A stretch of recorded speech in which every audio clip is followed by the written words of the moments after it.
बिस्मिल्लाहिर्रहमानिर्रहीम। पूरी कौम की निगाहें इंसाफ के इस इदारे पर, सुप्रीम कोर्ट ऑफ पाकिस्तान, पूरी कौम की निगाहें आप पर हैं। इंसाफ चाहिए। 3 मुतालबात हैं। कानून बनाने वाले लोग कानून पर अमल दरामद के लिए आज सरापा एहतजाज हैं।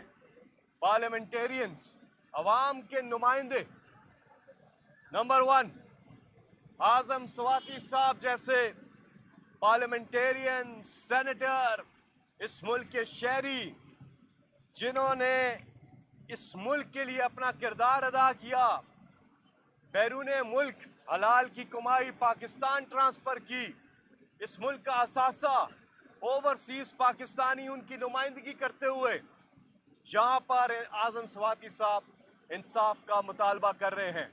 और आज दूसरी पार्टियों के पार्लियामेंटेरियंस भी ये जान लें कि अगर आप हक और सच के साथ आज खड़े नहीं होंगे और आप खड़े हुए दिखाई नहीं देते हैं, मुफादात के सौदे कर रहे हैं आपके लिए ये अवाम और इस अवाम के तर्जुमान अगर अहम नहीं है तो आप अपने लिए खुद अहम नहीं है, पार्लियामेंटेरियंस।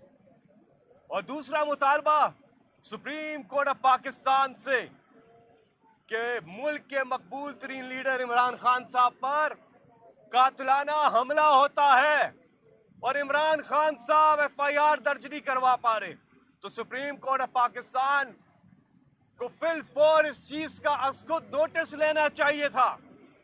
हम सरापा एहतजाज हैं, एहतजाज करते रहेंगे।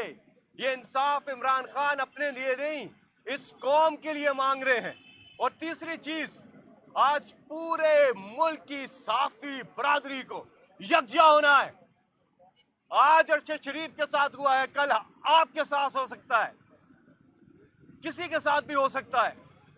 आप हक और सच के लिए अगर नहीं खड़े होंगे तो हम सब क़यामत वाले दिन अल्लाह को क्या जवाब देंगे। अरशद शरीफ शहीद के कातिलों तक पहुंचा जाए, तहकीकात की जाए और उनके कातिलों को सजा दी जाए, ये मुतालबा है। और अगर ऐसी चीजें नहीं होती तो पाकिस्तान में वाकई में जंगल का कानून और पाकिस्तान का खुदा न खास्ता कोई मुस्तकबिल नहीं है। आखिरी बात करूंगा कि 26 नवंबर को इमरान खान साहब क्यों रावलपिंडी आ रहे हैं।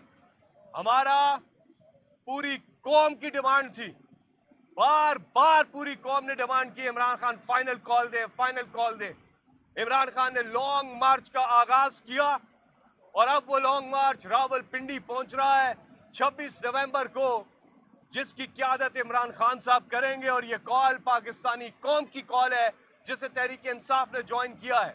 और इंशाल्लाह पूरी कौम का मुतालबा होगा कि आज जो मुल्क के हालात हैं, इनसे निकलने का वाहिद रास्ता, नई लीडरशिप आ रही है, वाहिद रास्ता एक ही है कि जमहूरियत में जमहूर को हक दिया जाए और साफ और शफाफ इलेक्शन का इनेकाद फिल फॉर किया जाए। 95% से ज्यादा रिस्क दिवालिया होने का हो चुका है। इमरान खान के दौर में सिर्फ 5% था। आज गैस की लोड शेडिंग देखे, गैस वही असर नहीं। आज बिजली के बिल देखे, महंगाई देखे, सारे रिकॉर्ड्स तोड़ गए ऐसे इंपोर्टेड हुकूमत महंगाई के। आम आदमी का गुजारा मुश्किल है, इसलिए रावलपिंडी 26 नवंबर को हम सब इकट्ठे हो रहे हैं पुरअमन एहतजाज के लिए। और हमारा मुतालबा है कि पाकिस्तान में फिल फॉर इलेक्शन करवाए जाएं। बहुत शुक्रिया। बिस्मिल्लाहिर्रहमानिर्रहीम।